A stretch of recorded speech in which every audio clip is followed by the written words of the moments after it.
On the right. And we're live. Hi, everybody. Thanks for joining us today. My name is Jenny Levine, and I work at the American Library Association. Today I'm joined by Courtney Young, the current ALA president. Her term started in July and will end in June 2015. She's also the head librarian at Penn State Greater Allegheny at Penn State University. Thanks for participating in this chat, Courtney, and welcome. Thank you. It's my pleasure. Also with us is Sari Feldman, ALA President-elect, which means her term will start in July 2015 and end in June 2016. Sari is also the Executive Director of the Cuyahoga County Public Library in Ohio. Sari, thanks for joining us and welcome. I'm really pleased to be with you. Thanks, Courtney, for inviting me. So today we're going to talk about the full range of options for getting involved in ALA. Everything from formal committee appointments to convening informal member initiative groups. We have some questions to get us started, but we also want to hear from you. What questions do you have about how to get involved? You should see a box for text chat in the right-hand column, so feel free to post your questions there. So let's start with our first question. Courtney, how long have you been a member of ALA? I've been a member of ALA since 2002, so I guess a short 12 years at this point. Sari, how about you? Well, I have. I was in and out and back in. So my first membership started in 1977. I know that's a really scary number to most people listening. And then I had a brief period where I was out, but I needed ALA, and ALA was so responsive to me that I jumped back in the late 80s. Excellent. So I've been a member for a long time. Sari, what was your first involvement in terms of engagement with the association?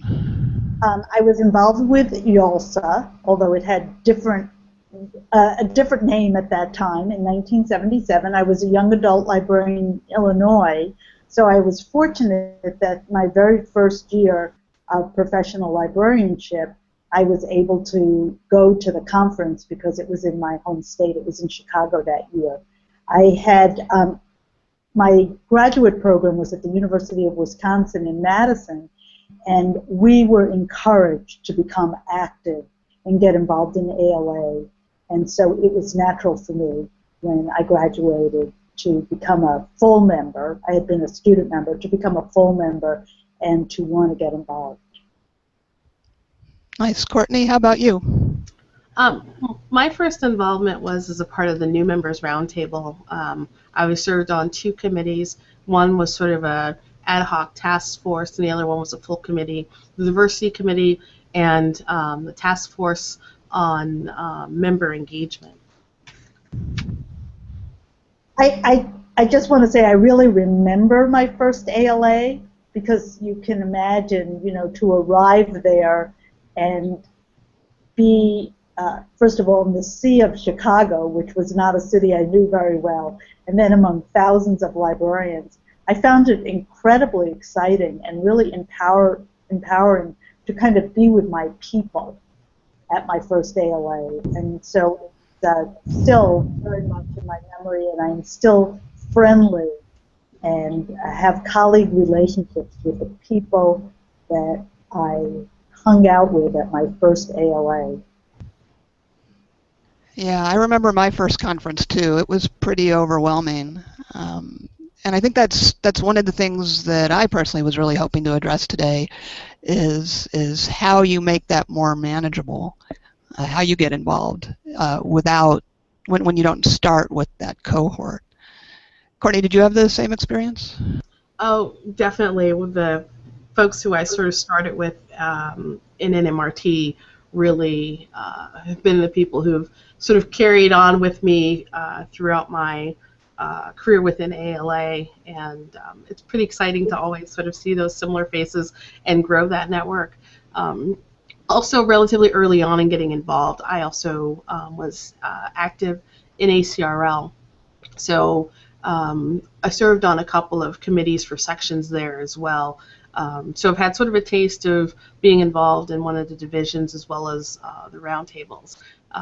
And you find out with sort of every opportunity to be involved with ALA, that you get this new network of colleagues, and it just sort of grows and grows and grows. And it's really fantastic because as you go to a conference or participate in a webinar, or even just sort of looking over table contents for a publication, you see people who you recognize and realize sort of how important that involvement and engagement is, and how connected you really are to the association. And, you know, listening to Courtney, I realized that one of the big, you know, you might say generational differences is how many more options there are to get involved today than there were in the late 70s and early 80s. I mean, unless you were able to go to a conference, you really didn't have a place where you could hear what was going on nationally and understand the big spectrum of what was happening in ALA. Instead, you were kind of confined to, for me at that time, what was happening in Illinois, where I was living. So it's really phenomenal to have all these different tools today to get involved and to stay connected.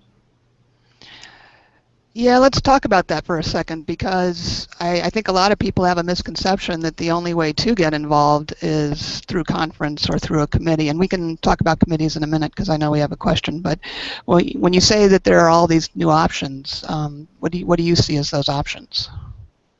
Well, ALA Connects, I mean, pulling together all of the different online conversations that are going on.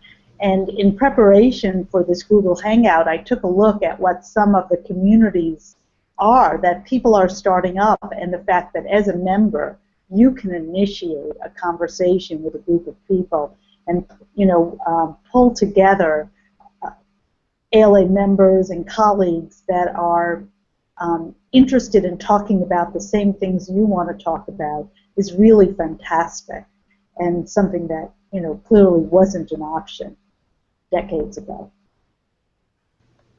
Yeah, I would agree that the opportunity to discover where, not just discover, but connect with people who share professional interests with you, and bringing that together and using something like ALA Connect to do that is fantastic, because you discover that there are others who are doing work that you thought, oh, I'm the only person who could possibly be doing this in my library or at my institution, and you discover there are some other people who are also doing that and are interested in sharing ideas and best practices. So the opportunities to connect are really quite tremendous. And I think even in the formal committee structure, more work is going on online than ever before.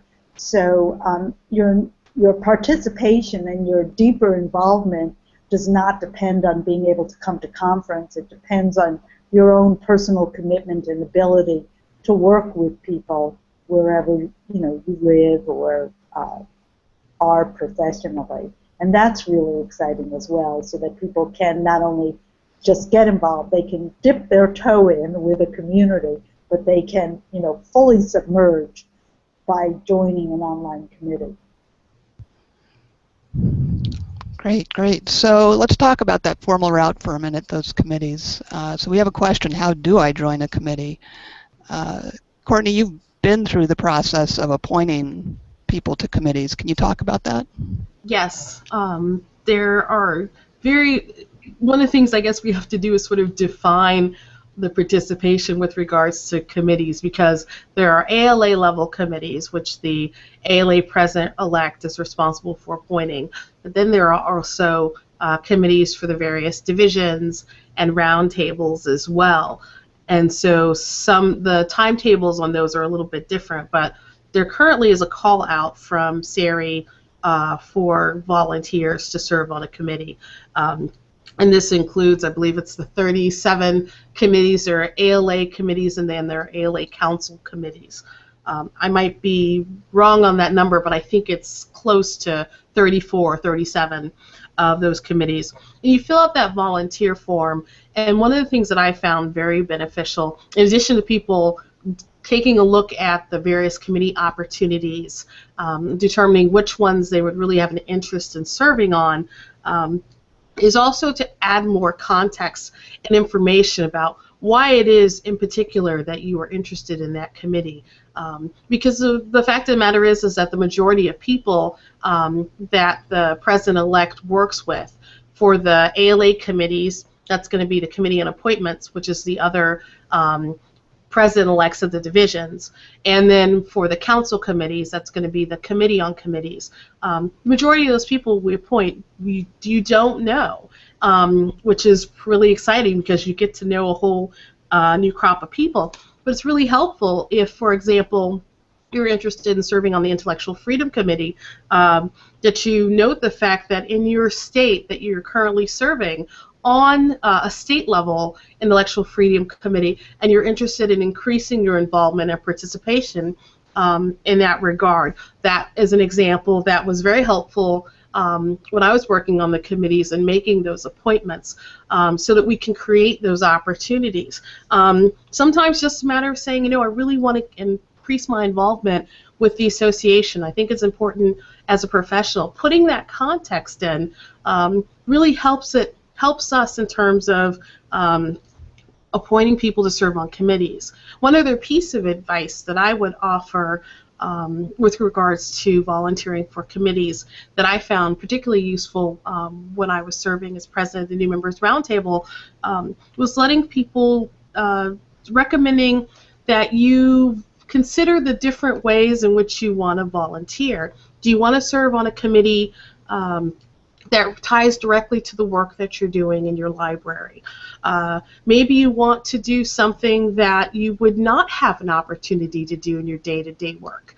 You know, one of the committees I served on was an awards committee, and that was something that I hadn't done in my day-to-day work, but I thought would be a really rewarding opportunity, and indeed it is. So think about not just sort of those things that are maybe tied to what you do, but also those things that are different, but still at the same time benefit the association as well as the profession.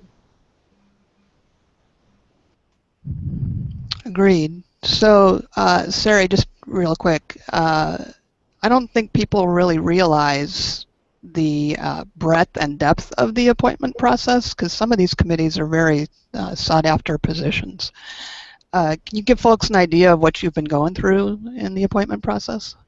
Well, I'm just at the beginning, so we just established the nominations for executive board, and that's working with the council, the council committee.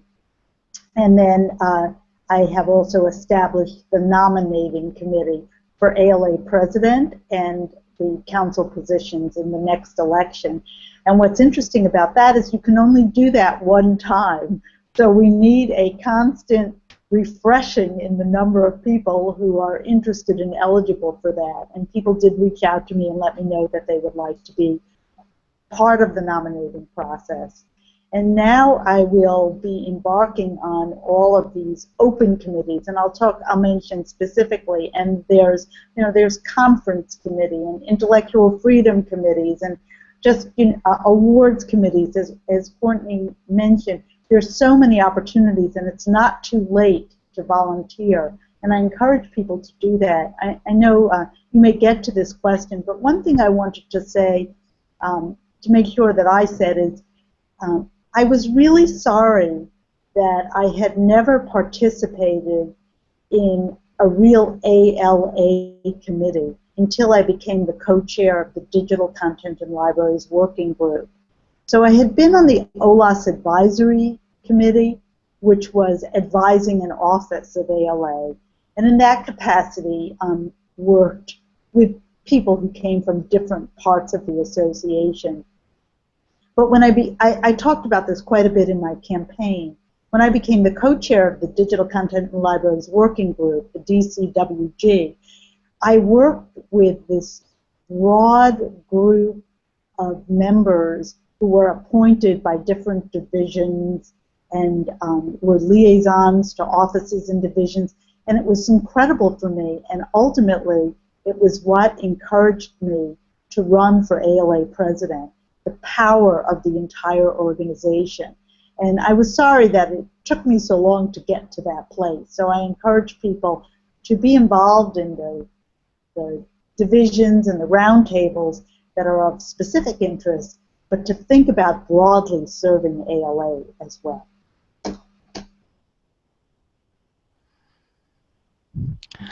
Excellent. So we have a question about being a virtual member of a committee, because it does seem like a lot of the ALA and council committees do require conference attendance. And I know a lot of the divisions, especially in the roundtables, have moved into virtual membership.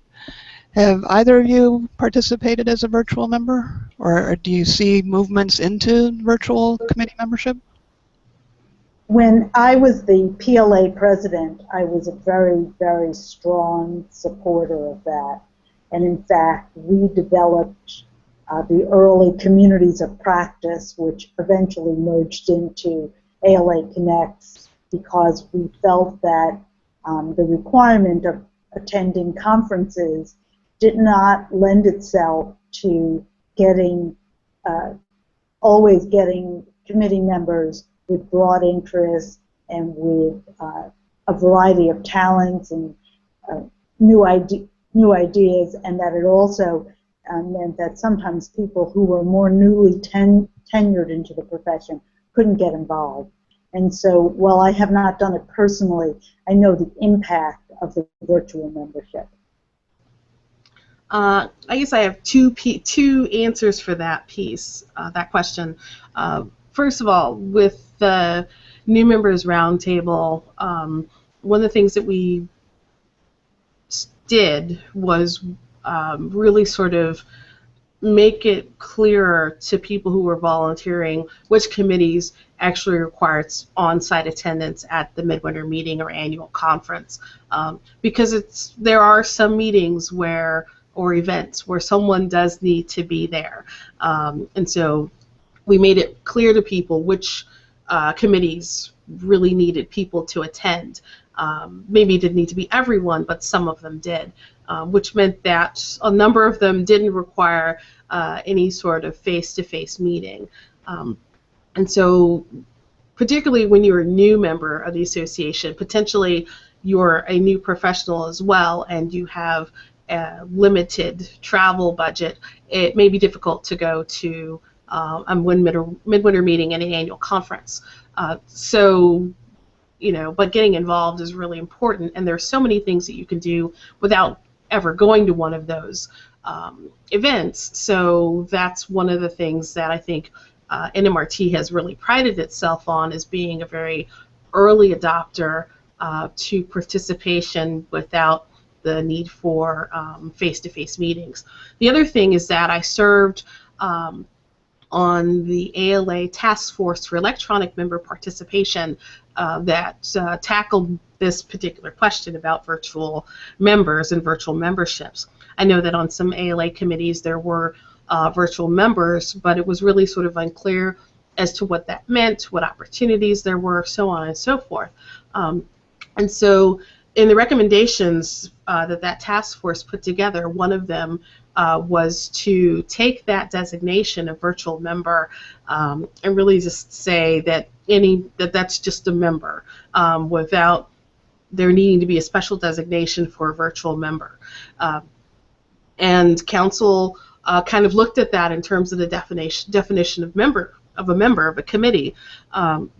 So we don't have these virtual members for committees anymore, because it was kind of creating a second-class citizenship kind of thing for people who were members of committees, that anyone should be able to be a member of a committee, whether or not they're able to attend a conference or participate. At the same time, recognize the fact that certain committees and certain types of work, you'll need to be able to be there face-to-face and participate in that work. But on a lot of committees, a lot of the work you're doing is taking place away from midwinter or annual.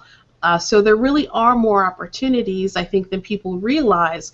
And I think that there might be an opportunity for us to have conversations that really kind of illustrate which of those committees lends itself to the person who wants to be involved and participate but knows that they can't come to Midwinter Annual Conference. We know more and more members are dealing with parents as well as children, or other things that really make it difficult to attend, but you still want to be involved and engaged, and ALA certainly wants to make sure that we create avenues for those opportunities. Even though we're talking right now about virtual membership, I do want to put in a plug and say it's such a rewarding experience to make your way to a conference. And ALA does a great job in providing information about how to make the case to your supervisor or your employer to get yourself through a conference. And there's also information on the website about scholarships for first-time attendees. And maybe there'll be a conference in your backyard, the experience I had when the conference was in Chicago, that would make it easy and more affordable for people to attend. Even though the work of committees doesn't necessarily have to happen only at the ALA conference, I think it's colleagues, the power of the organization, and it's really a lot of fun. So I hope people will also think about making their way to a conference. Yeah, and to add on to that, since I work in the IT department at ALA, one of the goals with ALA Connect is to take the list we already have of ALA groups by subject, by category, and add filters to that so that you can easily find a committee with your interest in your type of library that requires no conference attendance, like you would only participate virtually, or maybe you can only come to one conference a year. So here's a list of committees that meet that requirement. And not just committees, but informal groups too. So that's one goal in the next year or so, is to create a group matching feature that includes level of commitment. So let's also go back to that informal route then, because I do feel like there might be some other options there, including member initiative groups. Have either of you participated in a MIG? I haven't participated. I have not, but I was very... Go ahead, Sari. Go ahead.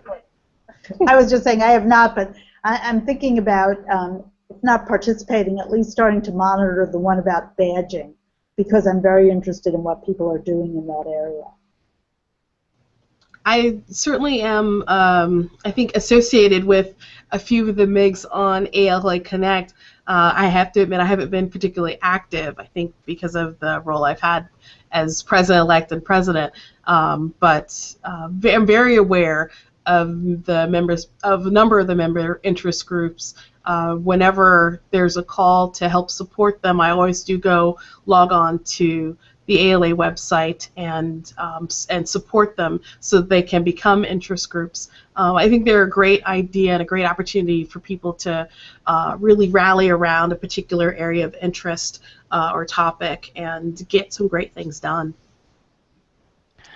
So we also have with us today Tina Coleman from ALA's Membership Development Office. And just to give folks who may not be familiar with the membership initiative groups, Tina, can you give us kind of a description and some examples and how people can get involved in them? Certainly. I actually am the staff liaison for quite a few of the member interest groups, and it is a really good and dynamic way to participate. The structure of the member interest groups is that you would, whoever wants to get a group together calls on support by getting together a petition of 100 signatures, and that goes to the Committee on Organization at conference, and they basically bless it if it has 100 signatures, and then it moves forward, and the life of a member interest group is technically 3 years. You decide what issues you want to work on. It's all very informal participation, so you can break off into smaller groups and work on whatever the smaller issues that you want to work on, or do a larger project and follow something through the 3 years that is a longer trail project. And then at the end of the 3 years, the group can decide whether or not they would like to continue, or whether they think that the work is done and then they just would disband and go forward into something else, or continue those ideas out into all of the other larger structures of the association through division work or through office work or any of those other avenues. So it is a pretty worthwhile thing. And the member interest groups that I'm involved in, like the graphic novel member interest group or the virtual communities member interest group, they've done everything from, like, the virtual communities member interest group ran a whole virtual mini conference within a virtual world, and the graphic novel people, they run booths at comic conventions and do really big public outreach and advocacy statements. So it's really kind of a really interesting way to get things done. And then they can also do smaller things like put together best practices and toolkits and stuff like that. I hope that answers the question. Yeah. So some other ways that I think people could get involved too. I think some people think of committees as kind of long-term commitments because they can be 1 or 2 year appointments.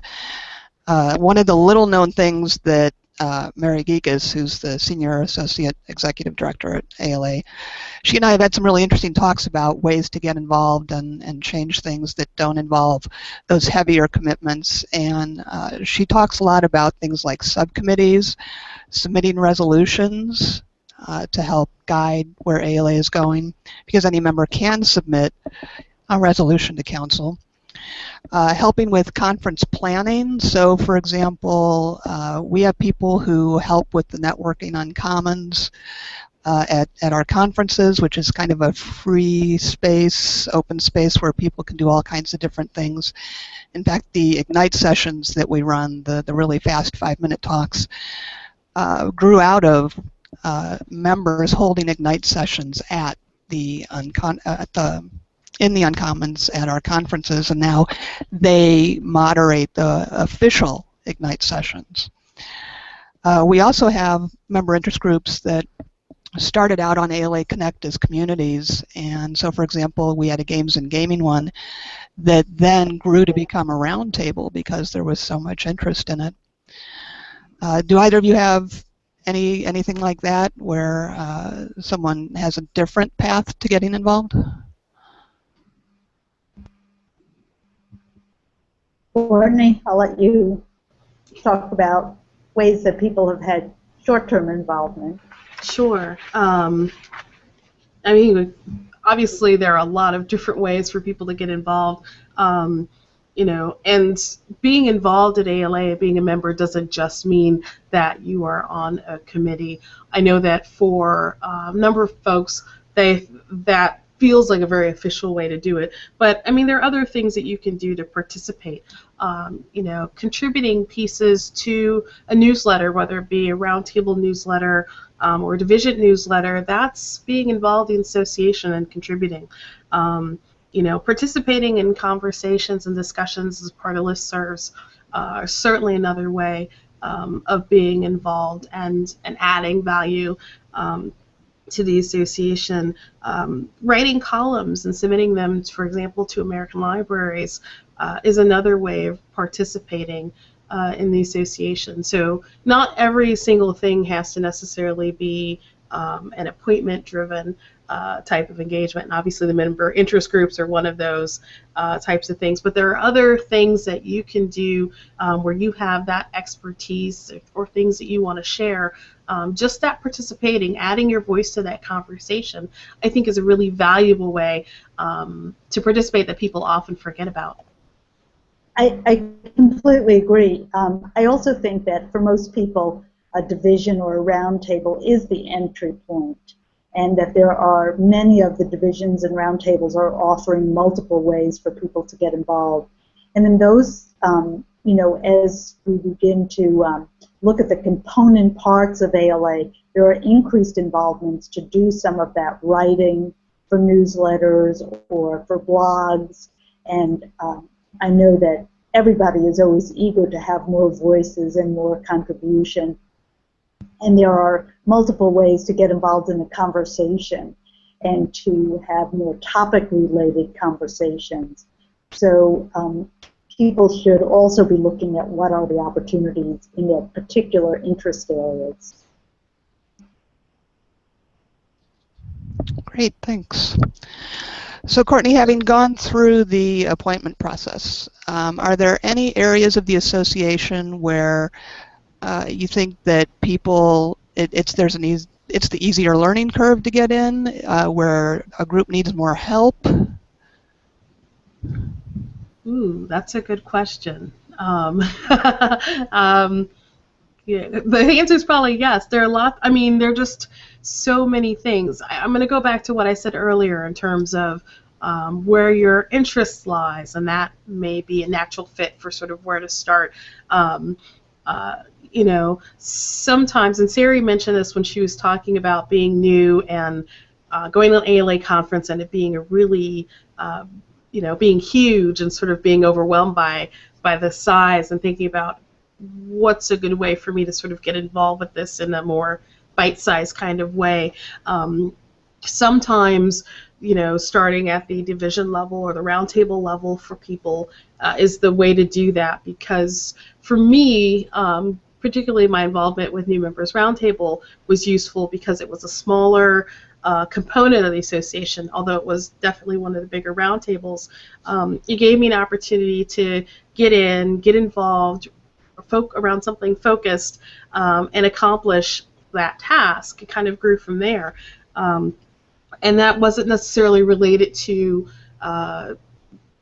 things that I was doing in my job. Some of it was, some of it wasn't. But for me, that was a good way to do it. I didn't serve on an ALA committee, I think, like Sari, for several years, and was a part of the awards committee, which was a really great experience, because there are so many different awards that ALA gives, and so being able to participate in that process was really useful. There's certainly, I know that there, for some people, are this notion that there are certainly committees, when you're talking about the ALA committees, that are more, that more people do tend to volunteer for, potentially because they have a higher profile, maybe because they generate more things that people see.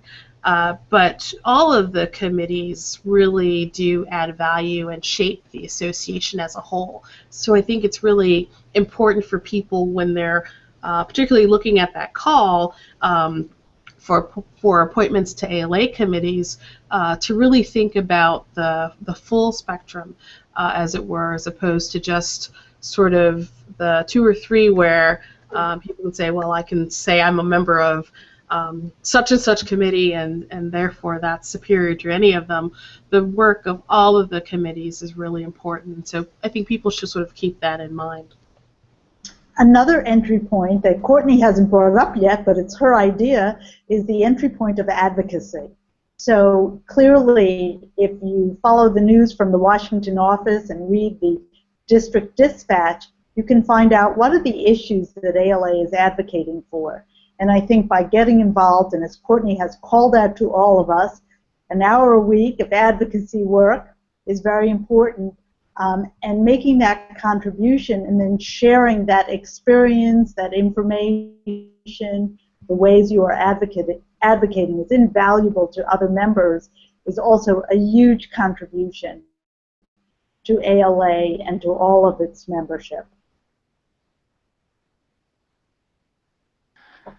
Great. Well, I think those are some really wonderful ways that people can start getting involved. And I would just say that I have found both of you to be very approachable. You're both on social media. I think if people need some further advice about this, I assume they can reach out to both of you, as well as Tina Coleman in our membership office. She's on social media as well. You can also email her. Or call. You can pretty much contact her in any way.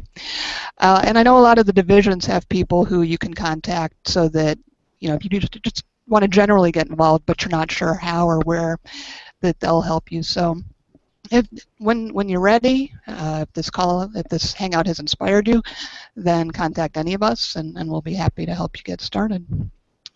And the volunteer form is still available for people to volunteer for committees, and that's very important as well. Yeah, I posted the link to that in the text chat. I believe that's open into November. Usually the ALA timeline is that the forum opens in August and closes in November. I know a lot of the divisions have year-round access to their forms. And can I say that with the volunteering, one of the things to keep in mind is that there's that sort of volunteer period when it closes in November, and the committee's working on it, and then the president-elect continues to work on it, even going into when they're president. So if you're not appointed to a committee initially, then don't think that the door's completely shut, because people do sometimes turn down committee appointments.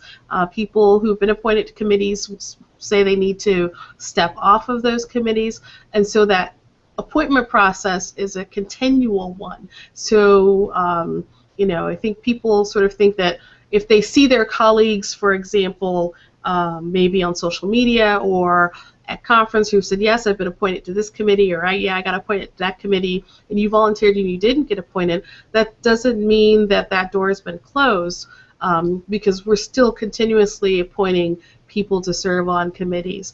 One of the things also that could be useful that I didn't mention, I don't think, is that if you've never been appointed to an ALA committee ever, one of the options that you're going to see when you fill out that volunteer form is whether or not you'll be willing to serve as an intern on the committee. And if you've never been appointed to a committee and you say, yes, I'm willing to serve as an intern, that may actually give you an opportunity to be appointed to a committee. And one of the things that the Human Resources Development and Recruitment Division, that's where the Training, Orientation, and Leadership Development Committees is housed. They're responsible for the intern committee experience, and they've worked very hard to make sure that if you serve on an intern to a committee, that also does not mean that you're going to be a second-class citizen. That you'll also, in many ways, be very much a full participant on that committee. But it does create a space and an opportunity for someone who has never, ever served on an ALA committee. So if you're willing to be an intern to a committee, I encourage you to check that box, because that also may create the opportunity for you to be appointed. Courtney, I think there's one other thing we can mention that you can speak to. There's some virtual town halls coming up. Is that right? Yes, there are going to be 3 virtual town halls because ALA is currently in the strategic planning process. The current strategic plan will expire June 30th, 2015, I guess was my presidential term.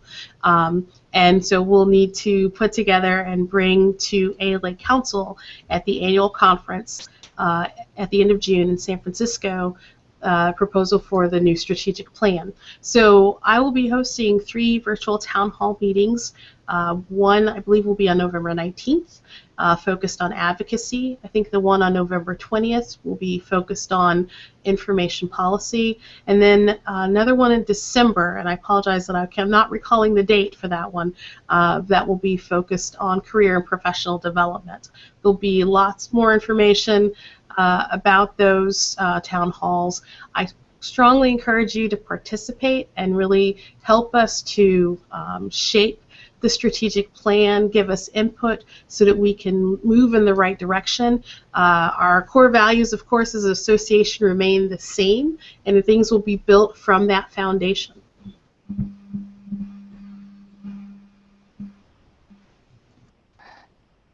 And then there's also the virtual membership meetings. So Tina, can you just mention that for a second?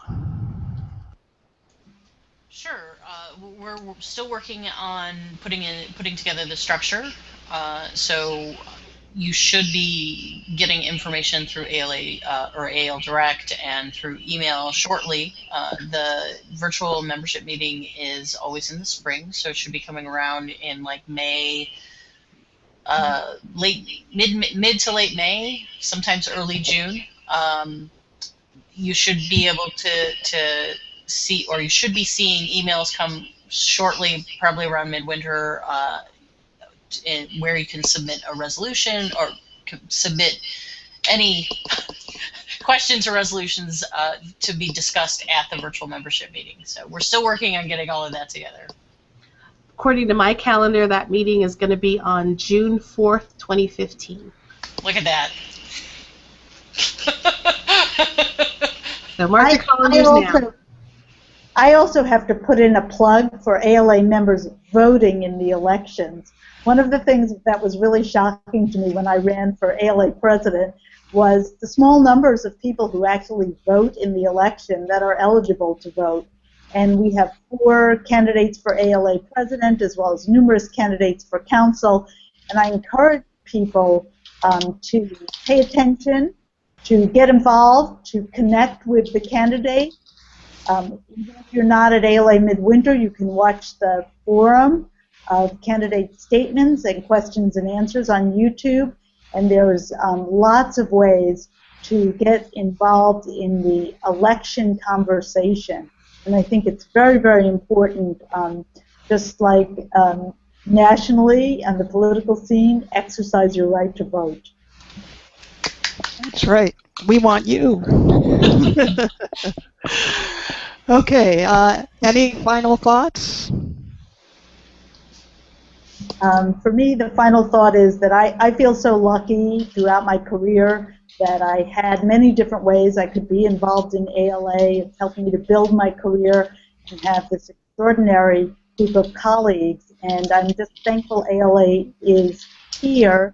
And I hope that people get involved, recognize the value, and find their place in the association to re-inspire them in their profession. I think that was well stated. ALA has been valuable to me as a professional, as a frontline reference librarian. You know, it's only as great as the people who are involved. So I personally am appreciative of all my colleagues who I've met and built relationships with in ALA, who've helped make me be a better librarian, who have increased my knowledge of the profession and issues surrounding the profession, which is how I have come to understand and appreciate and become an advocate for library advocacy at all levels, and really appreciate the opportunity to improve the association on your behalf. Okay. So, can you mute? So I think that I'll just end this by noting that this Hangout will be archived on ALA's YouTube channel, I think through our Google Plus page as well. And we had a question about the chat stream, whether that's going to be archived, and we think it will. We're kind of trying an experiment this time with some software that's a front end to Hangouts, and I think if nothing else, we can post the text to the ALA members community and connect, and then we'll point to it from all our social media channels. So both of you, thank you for joining us today. This has been really informative, even for me, and thank you to all of you who joined us today to participate. Great questions, and we plan to do this again. Thank you, Jenny and Tina. Thank you very much. Thank you, Courtney, for having me. Yes, thank you all so much. Thanks to everyone who participated in the chat. Obviously, the conversation continues, so if you have questions, do not hesitate to contact us.